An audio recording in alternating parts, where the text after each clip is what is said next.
Scream and shout with all your might. Scream, shout, whine, cry, snivel, piss and moan like a little girl. Nobody really cares.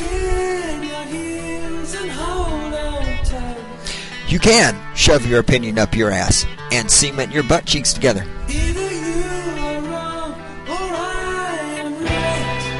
Oh yeah, you all know by now what the third possibility is.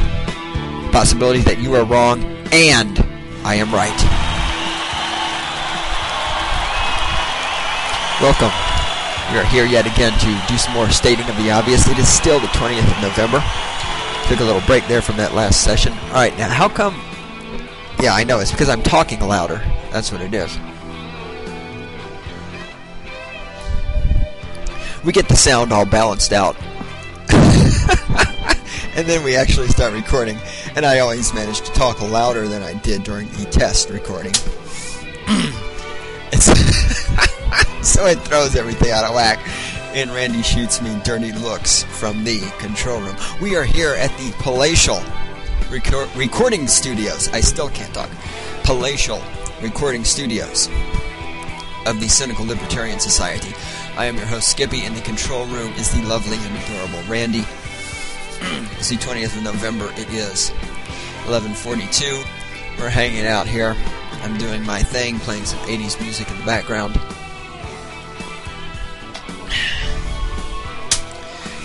Got a hold of a copy of USA Today. The USA Today, the Britney Spears of media. The Britney Spears of newspaper. USA Today. All the news, the pop culture. Well, now there is MTV News. I mean, that's maybe the only source of news and information I can think of that would be lamer than getting your news from USA Today. Is getting your information from MTV News. Do they still have MTV News? I haven't watched MTV since they stopped playing music videos. Alright, yeah, thank you. Randy's telling me to get on point, because we have things to do today. We want to get the hell out of here. It's a nice day. It's over 50 degrees already, and it's supposed to get even better. Shootings take toll on schools. Tuesday's school shooting in Jacksonboro, Tennessee, killed one and wounded two others at a Campbell County Comprehensive High School. 15-year-old is being held by police. A look at fatal school shootings since 1999. Since 1999, these are the shootings that have occurred in schools. Red Lake, Minnesota, 16 kills 2 at home, kills 7, wounds 7 others before killing himself. Excuse me. Cold Springs, Minnesota, 15, I'm not reading names here, just ages. 15, kills 1 student in high school, wounds another who dies 16 days later. Michigan, 6-year-old boy kills classmate at elementary. Red Lion, Pennsylvania, 14, kills principal, kills himself at junior high school. Washington, D.C., 19, kills fellow student in confrontation. Georgia, 19, kills 2 students as they leave high school dance. Florida, 13, kills teacher at middle school. Gary, Indiana, 17, kills student outside high school. The infamous Columbine, Colorado, 18 and 17, killed 12 fellow students and the teacher before killing themselves. Deming, New Mexico, 12, shoots fellow student in lobby of middle school. California, 15, kills 2 students, wounds 13. I said, all of these public school shootings, people look at these and go, well, gosh, I wonder what could be going on. Why are our children killing each other like this? Well, let's see. What do all of these things have in common? Let's see. Let's try to think here. I know this will be hard for some of you out there, but follow me here. Let's think about this. What do all the public school shootings have in common? Now, of course, many of you out there are going, why, they involve guns. We must ban guns. If we take guns away from people, there will be no more public school shootings. That's the solution. Ban guns. Let's think for a minute. What else do all of these incidences have in common? All the public school shootings happened Oh, my brain hurts. I'm trying to think. Oh, no, I just want to mindlessly vote for Republicans or Democrats. I don't want to have to think for myself. No, please don't make me. Wait, all the public school shootings, they all happened in... Wait, it's coming to me. Oh my God, they all happened in public schools. Does anybody think... Here's what kills me about our society. Has it occurred to anybody... Thank you, Randy. Has it occurred to anybody that taking young children who are not exactly intelligent to begin with, herding them like animals into dingy, nasty, dark buildings, forcing them to sit in chairs and be lectured to by really stupid people who weren't intelligent enough to get real jobs, might fuck them up a little bit?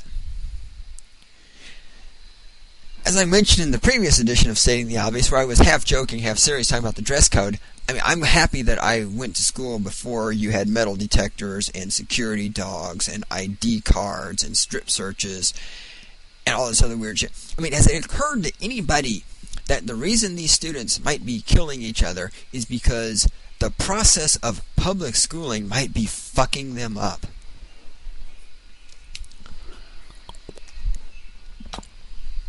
That was me getting a drink of water. I submit. Now, of course, the answer here isn't simply to eliminate public schools. That's part of the answer. Because if you had private schools that were run exactly the same way public schools are run, it wouldn't make any difference. So it's a two-step process. It's a two-step solution. First part being get rid of public schools, get the government out of the school business. The second part is to examine our notions regarding how schooling is supposed to occur and try changing it to something that is less degrading, less humiliating, less... what's the politically correct word for fucking up of the mind? Something that will fuck up their minds a little bit less. If I went to freaking high school today, I'd probably shoot somebody too. Once in a while, I find somebody out there who is my intellectual equal. This is a letter that was written to the Westward by a gentleman named Sam Kaufman from Lakewood. This is in response to an article they wrote concerning Colorado Coalition Against Sexual Assault and numerous allegations they had made about how, the typical thing that all rape promoting organizations make, that every woman is raped and that 1 out of 4 women is raped and that all women are going to get raped and all sex is rape and that rape is whatever you want it to be and all these other things. I'm not reading the first part of his letter. I want to read the second part. The she we're talking about is Tamaka D. Payne of the Colorado Coalition Against Sexual Assault. She states, I'm reading now, she states, if I may paraphrase, that CCASA, or is it CACA, promotes active communication between young people who are going to engage in sex. That's amazing. So besides skewing facts and pointing out the obvious to young folks who are ready to get it on, does CASA actually do anything? Or is it yet another worthless, politically correct, bureaucratic organization run by half-wits and rejects who seek lifelong revenge for their own inadequacies and personal tragic history on the short bus to school? Oh my God.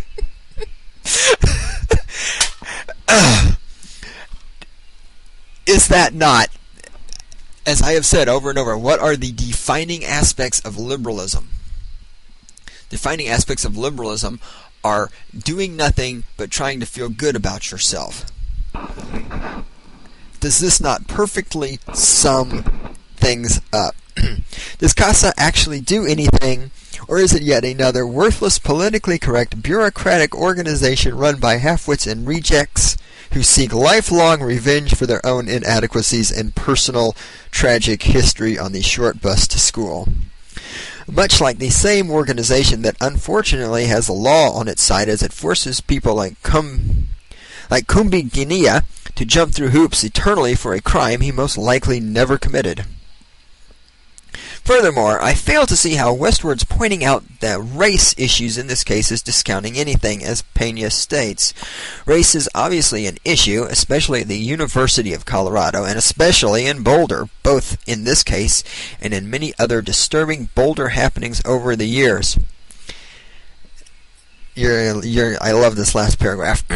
The local irony of this whole fucked up social issue is that the very same political correctness that emanates from Boulder, like bacteria from the center of a cesspool, is the foundation of twisted logic that keeps any real justice from occurring, and that Boulder consistently is the location where these type of events keep happening.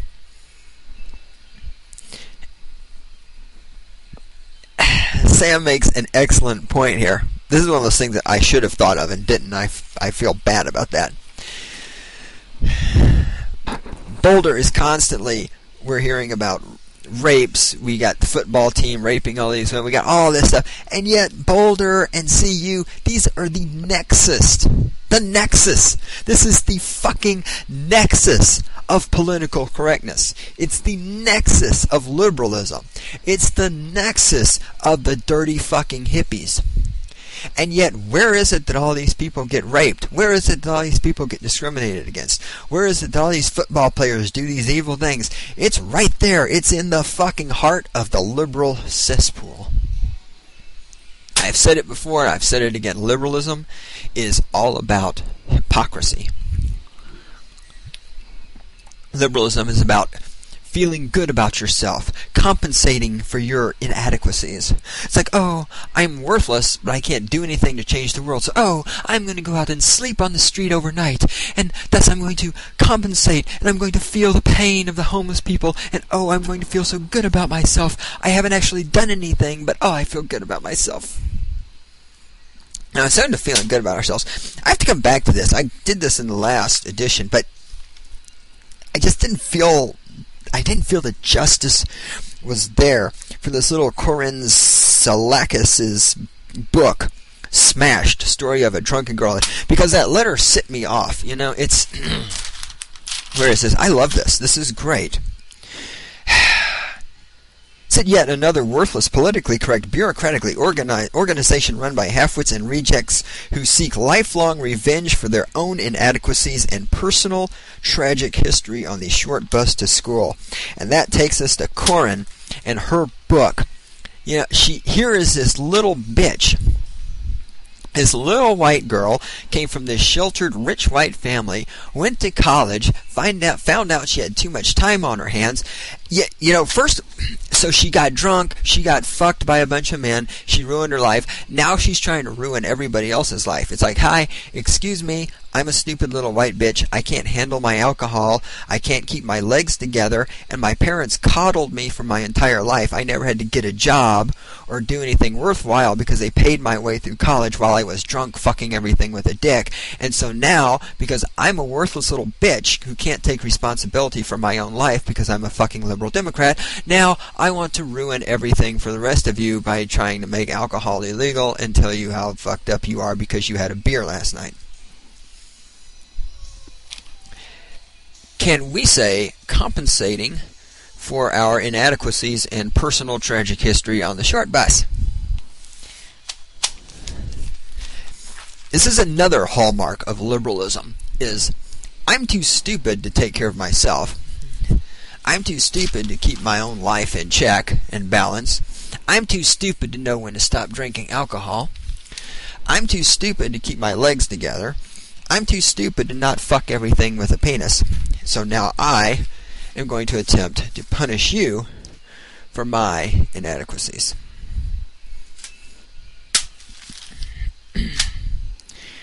Evolution is a fact, not a theory. That is the title of this column by Jonathan Kastner. It's in the CSU Collegian Jonathan is a senior English major. This comes about in the context of the current debate over teaching, what is it, not creationism, but what are they calling it now? Divine, well, you're supposed to know this shit, Randy, you're a Republican. Oh, by the way, the email address for stating the obvious is sto@204eastsouth.com. The homepage for the Cynical Libertarian Society is, of course, 204eastsouth.com/CLS. What do you call it? Divine? No. What? Who cares? The divine? No. Intelligent design. There we go. Boy, that's the hardest my brain's had to work all morning. In the current debate, intelligent design versus evolution. Should intelligent design be taught in school? Blah, blah, blah, blah. I want to read a couple of things from his column here. The problem is which one to teach in schools. Scientists who claim the theory... What? Oh, okay. I have to edit this because he's being funny. I have to take out some of the in-jokes. The problem is which one to teach in schools. Scientists will claim that the theory of evolution is entirely right and everyone who doesn't understand their pain. But some people have the wacky idea that the theory of evolution is just some theoretical idea. This is simply not the definition of theory. Gravity isn't a theory, it's a fact. Try dropping a pencil. Gravity, right? Now try creating a life. Now try creating life from primordial atmosphere gases which then evolve into complex organisms. See? It's a fact. Okay, first of all, we have the problem that this person doesn't know the definition of a theory. Now, I hate to tell you this, but a theory is not a fact. A theory is a theory. Second of all, should I just do the speech now? Hold on. Try creating life from primordial atmospheric gases which then evolve into complex organisms. See, it's a fact. Really? Now, I know what he's attempting to reference here in his stupidity. This is why English majors should not talk about science. I know what he's trying to reference. He's trying to reference the fact that if you take primordial gases and you put them in a container and you zap them with electricity and you do all these other things, you can create the building blocks of life and you can get primitive organisms and blah, blah, blah, all this other good stuff. Nobody has ever zapped primordial gases with electricity and seen a complex organism like a monkey or a human come crawling out of the jar.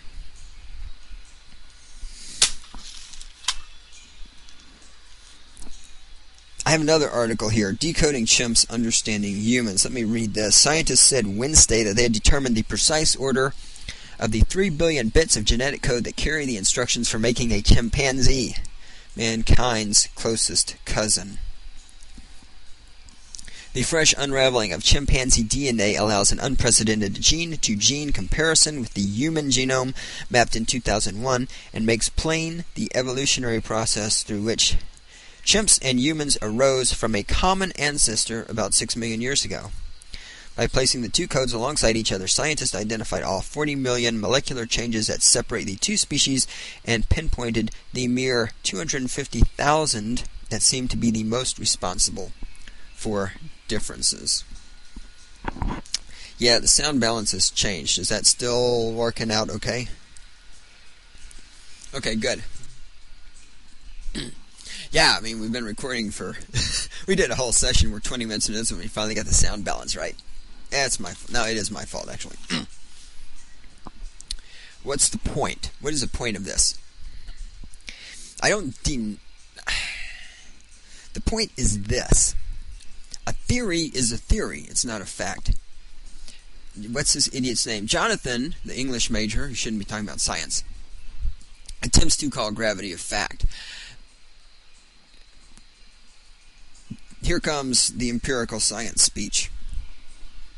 Empirical science does not prove things, Jonathan. Nobody has proven gravity. Nobody can prove evolution unless you have actually watched some primordial gases in a jar turn into a monkey, which then turns into a human, nobody has proven evolution. Now, for those of you out there who are stupid, I'm not saying evolution didn't happen. I'm not saying it's not true. Listen to me very fucking closely, because I know many of you are goddamn retarded fuckers who went to college. You cannot prove evolution. Nobody is going to prove evolution, because empirical science does not prove things. Empirical science can gather evidence which supports a theory. Empirical evidence can disprove a theory, but empirical science does not prove anything. Never has, never will. Evolution is a theory, whether you like it or not, Jonathan. Gravity is a theory, whether you like it or not. Nobody's ever seen I love when people use gravity, because gravity is such an easy one. Nobody has ever seen gravity. People are like, well, we wait. No. Weight, things falling from a cliff down to the ground, that's not gravity. That's the effect of gravity. If I take my dick and I beat it off and I shoot cum on your face, okay, the cum on your face is not my dick, it's the effect of my dick.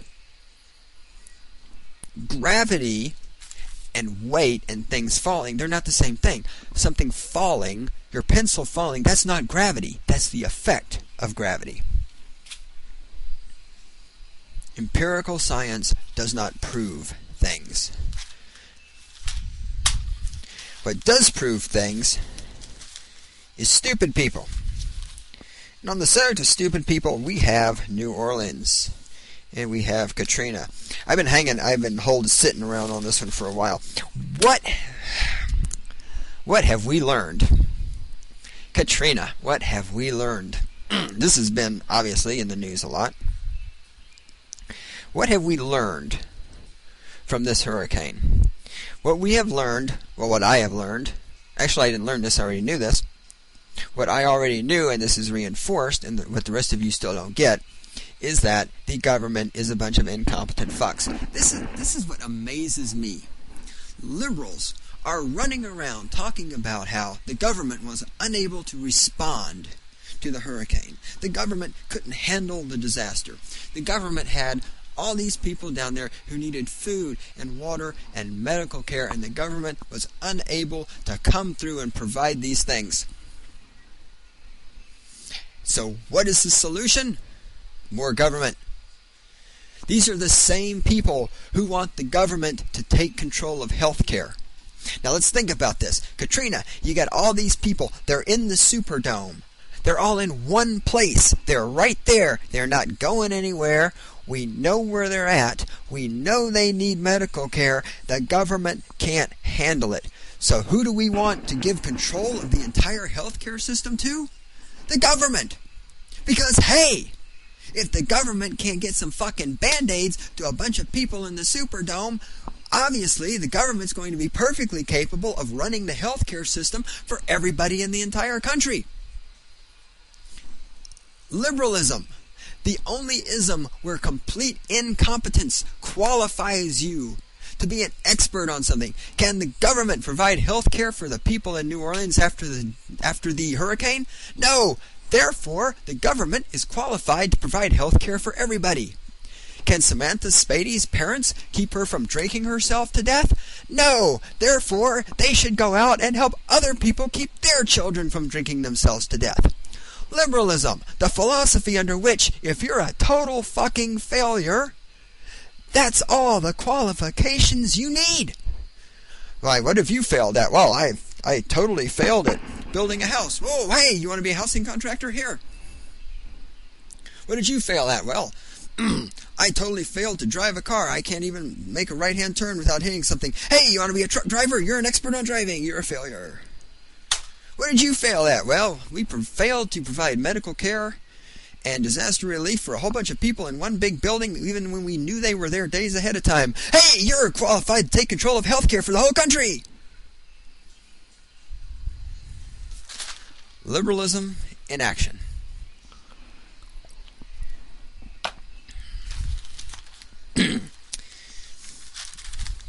couple of quick quotes here from some articles. Well, semi-quick. What's this here?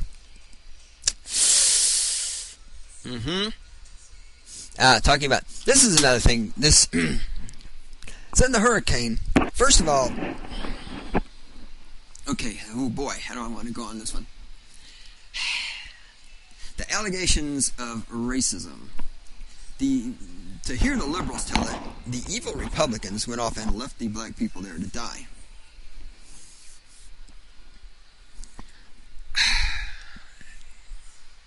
It's the Democrats who have put so much emphasis on making sure the black people down there stayed poor by keeping them on the welfare, by stifling capitalism at every possible. Well, I mean, I'm just saying they're doing this in New Orleans. Liberals do this everywhere. Liberals do everything they can to keep as many poor people as possible by stifling capitalism, by stifling the economy. Well, don't get all smiley in there. You Republicans do the same shit, just in a different way. My point is, the point I'm getting to, the accusation is made that the poor black people were left behind while all of the rich white people evacuated the city. Okay, part of this is because the poor black people didn't have automobiles to get the hell out. And why not? Because Democrats keep telling us how wonderful public transportation is. Here we see one of the mass failures of the concept of public transportation, which is so often promoted by liberals. We see here the mass failure of the reliance on government for your support, for your transportation, for your income. I mean, if these people weren't poor, they would have been able to afford automobiles. Of course, this brings us to the question of why are they poor? And I will submit that many of them are poor because those that are working have to pay a bunch of taxes in order to support those who aren't working.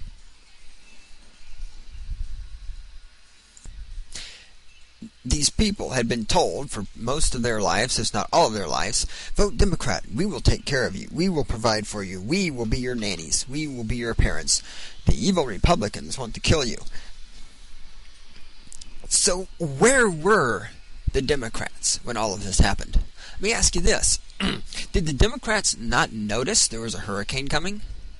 If you're a black person in New Orleans and you were left down there to die and rot without food and water and medical care, ask yourself this. Ask yourself, where the fuck were these Democrats who claimed to care about you so much? Where, for example, was John Forbes Carey? Now let's think about this. And people are saying, we couldn't get out of New Orleans because we are poor and we are black and Republicans hate us. Now, John Forbes Carey has either 3 or 4 mansions. I've heard conflicting rumors. He has at least 3 mansions, and he has a Learjet. And during the last election, John Kerry told you that he cares about you. Because he cares, because he's caring, because he's a Democrat. And see, Democrats care. They're not like Republicans who are racist. No, see, Democrats care. They care so much. Why the fuck? Oh, and did I mention that John Kerry is rich? That he married a woman who's a millionaire? John Kerry is rich.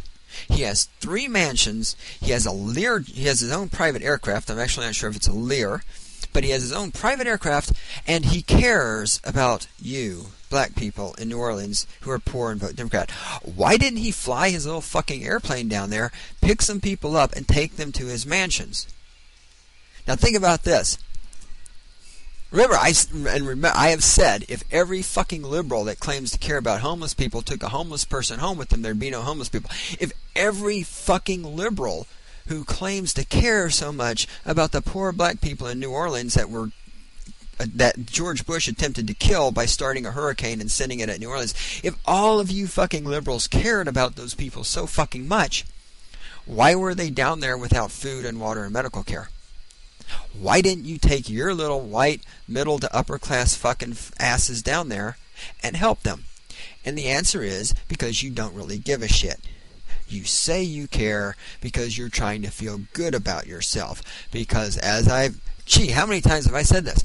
Liberalism is the philosophy of feeling good about yourself. It's all about selfishness. It's about never doing anything to solve the problem. It's about talking about the problem and saying you care so that you can feel good and sleep at night. If all you fucking liberals cared so goddamn much, you all knew the hurricane was coming, did you not watch the fucking Weather Channel? Why didn't you people go down there and do something to help these people? The answer is because you're a bunch of racist motherfucking pieces of shit who don't care. Just like the Republicans. And of course the difference is the Republicans do lie about it, but who cares? Now, before I went off on this tangent, I was going to do something else. What was the other thing I was going to say about this, Randy? Yeah, I forgot to. One of these days I got to learn how to use paper and write things down.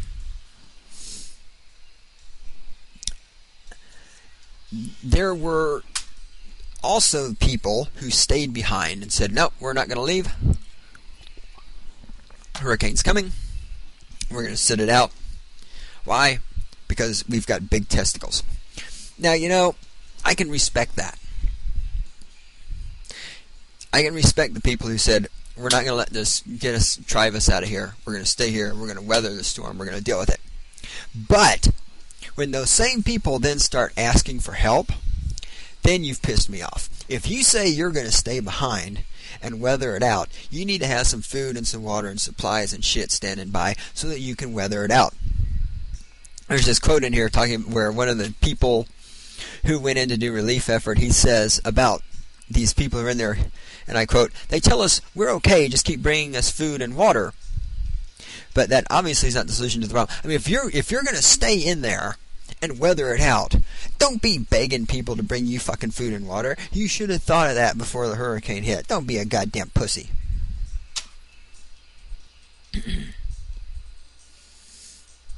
Kenneth Crawford, 47, had stayed at his home, but he said youths he recognized from the neighborhood had been systematically robbing him.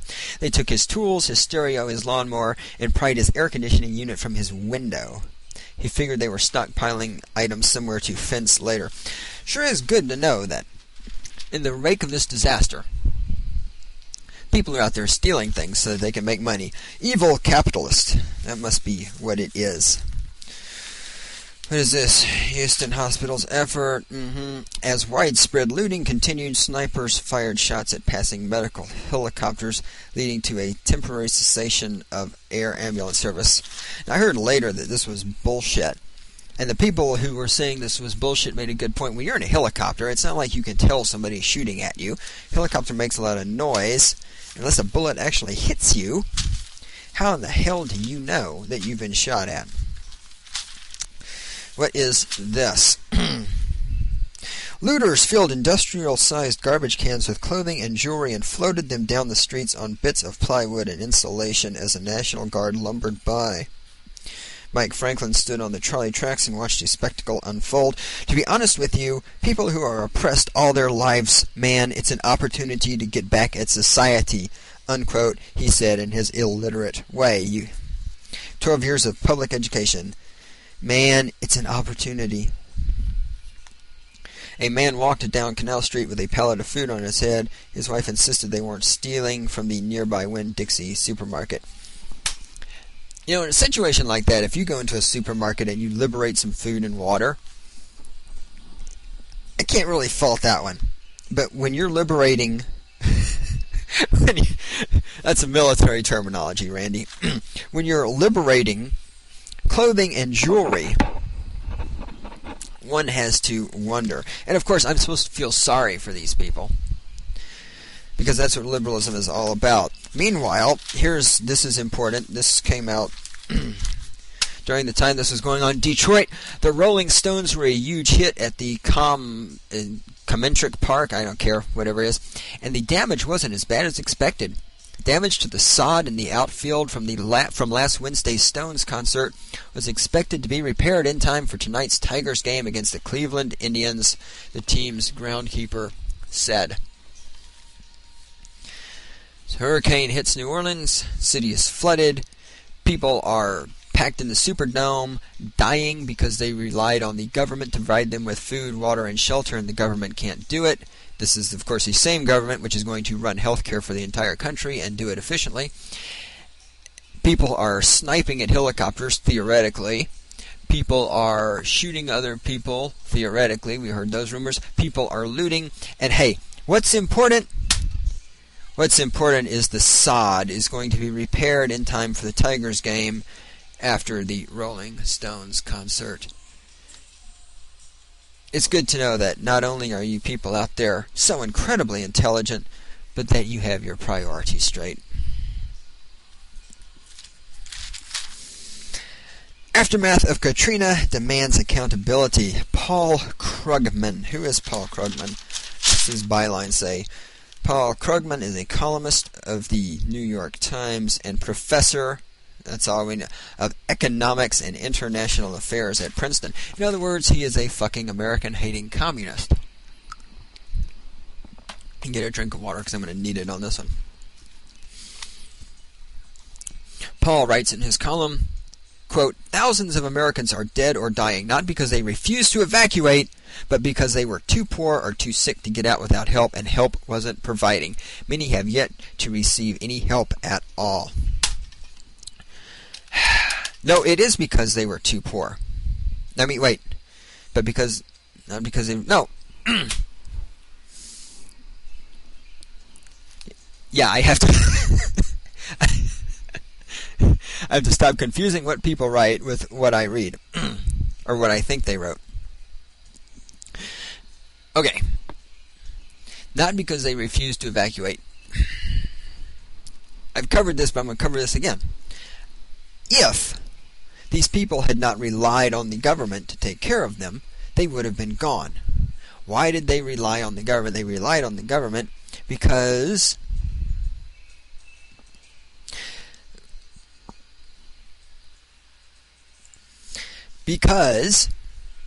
a life of being liberal, because a life of being sheep, a life of being told by the liberals that they should rely on the government for everything, put them in the position where they were unable to fend for themselves. And they sat around and waited for the government to provide for them. I mean, seriously, let's think about this. You're sitting here in New Orleans, and there's a hurricane coming, and the government comes up to you and says, hey, you know, I mean, look, we're doing a great job. I mean, your taxes are really low. We're very financially responsible. I mean, we're doing a totally great job over in Iraq. You know, the war on drugs, we're winning that one. War on terrorism, we totally stopped the 9/11 attacks because we saw that coming. We are incredibly competent. There's this hurricane coming. Why don't all of you people come get in this big building over here and hang out, because we'll take care of you, because we're obviously doing such a really good job with everything else. Now, if you believe that, you probably deserve to be hit by a hurricane.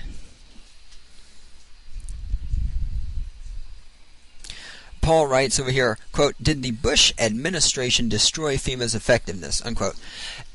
No, FEMA never had any effectiveness. The government doesn't have effect. If the government had effectiveness, the war in Iraq would already be over. There would be no drugs. 9/11 wouldn't have happened. Our taxes would be low. The military wouldn't pay $700 for a hammer. FEMA never had effectiveness. Paul continues here, quote, I don't think this is a simple tale of incompetence. The reason the military wasn't rushed in to help along the Gulf Coast is, I believe, the same reason nothing was done to stop the looting after the fall of Baghdad. Flood control was neglected for the same reason our troops in Iraq didn't get adequate armor. At a fundamental level, our current leaders just aren't serious about some of the essential functions of government, like waging war. They like waging war, but they don't like providing security, rescuing those in need, or spending on preventive measures. And they never, ever ask for shared sacrifice. Thursday, Bush made an utterly fantastic claim that nobody anticipated the breach in the levees. In fact, there had been repeated warnings about exactly that risk.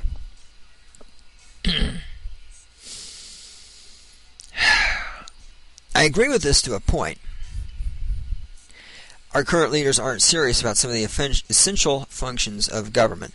I agree with this. For example, the thing where he mentioned sending our troops to Iraq without adequate armor, he's referring to, I assume, the improperly armored Humvees that they had.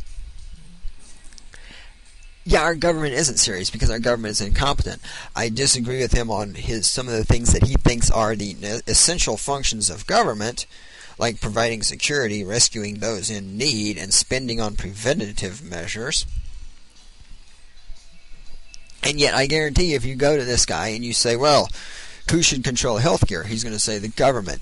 These are the same people who want the government to be the solution to everything. Yet the government is completely incapable of handling one little hurricane.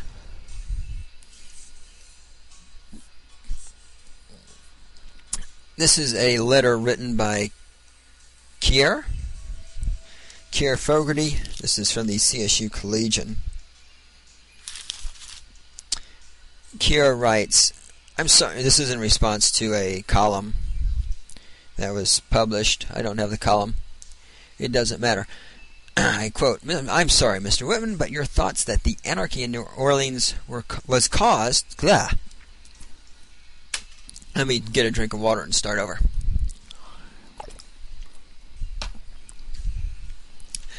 I'm sorry, Mr. Whitman, but your thoughts that the anarchy in New Orleans was caused by man's evil nature are ignorant. Put yourself in the place of tens of thousands of people in a state of depression for days and days, with no one to give them any information about when they might be rescued. Sure, there was looting, or at least that's what it was called by a sensational press. If there is no humanitarian aid supplying food and water, do you think people will starve before they break into a grocery store and get supplies for their loved ones? In addition, none of the stories of rape and murder at the Superdome have been substantiated. You can imagine, or perhaps you can't, families who have lost everything, probably haven't slept for days, no food or water, conditions in the Superdome and Convention Center becoming toxic and hazardous, authorities providing no answers as to possible courses of action. Whew. This is quite a run-on sentence. I wish people would learn editing skills. Locking you and your family with thousands of others into a place with soaring temperatures, piles of dead bodies in the streets and in the corners of those buildings, more dying every day. Is it any surprise that they become desperate and irrational?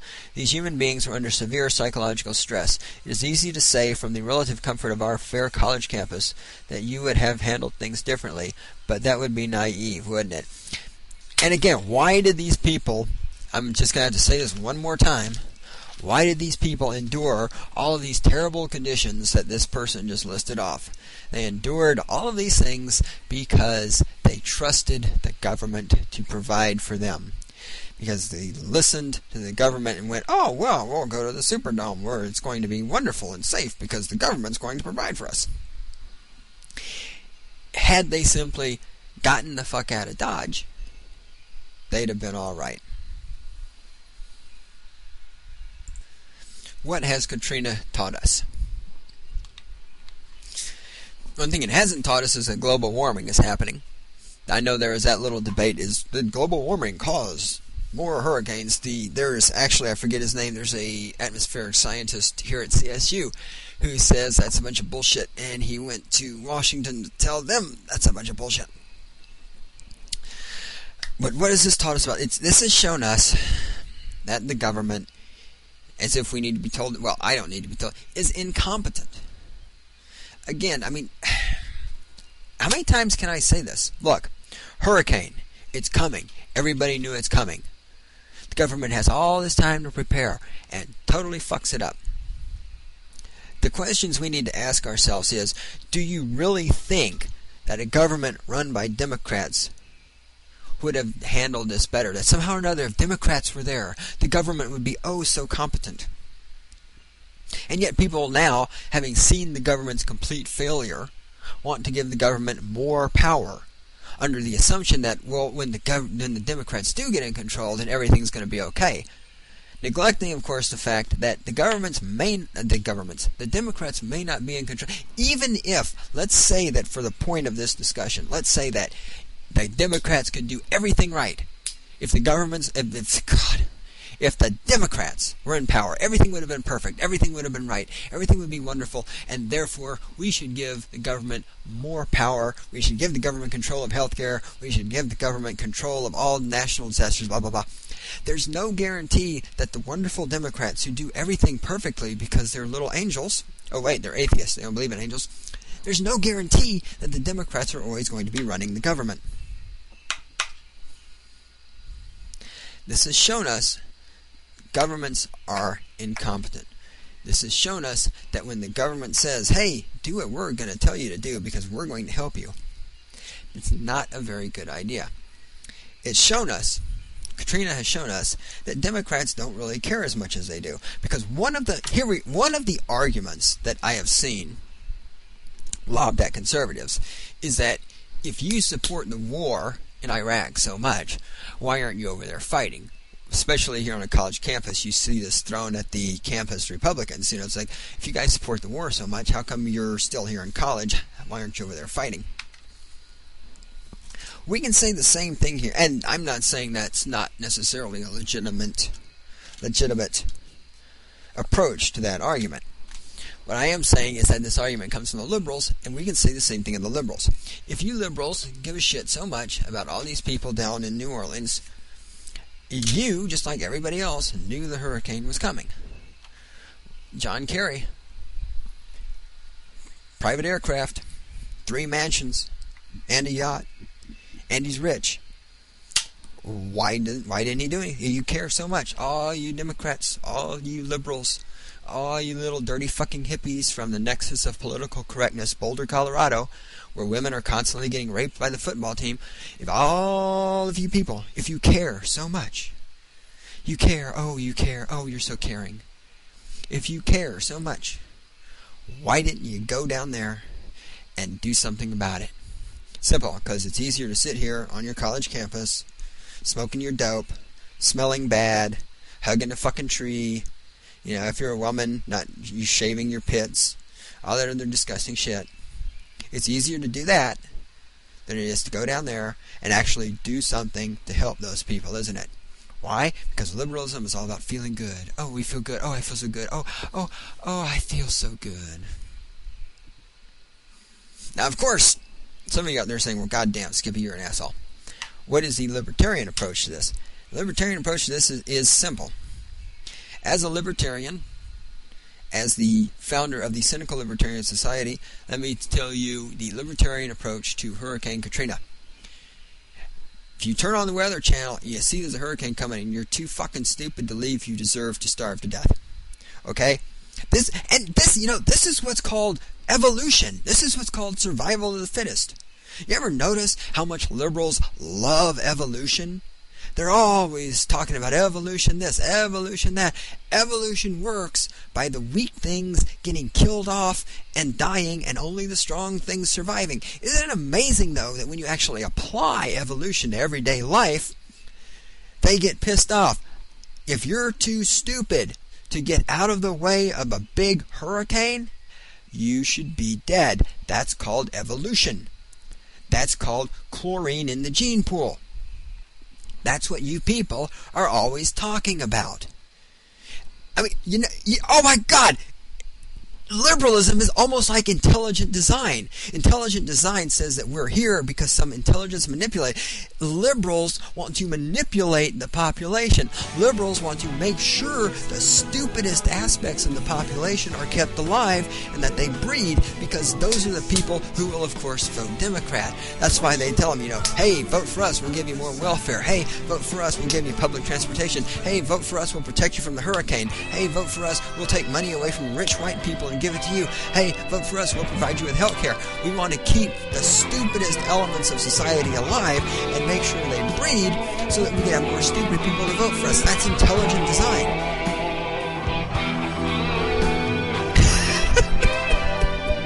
Yeah, I got going there, huh? I know, and we're out of time. The music's playing here.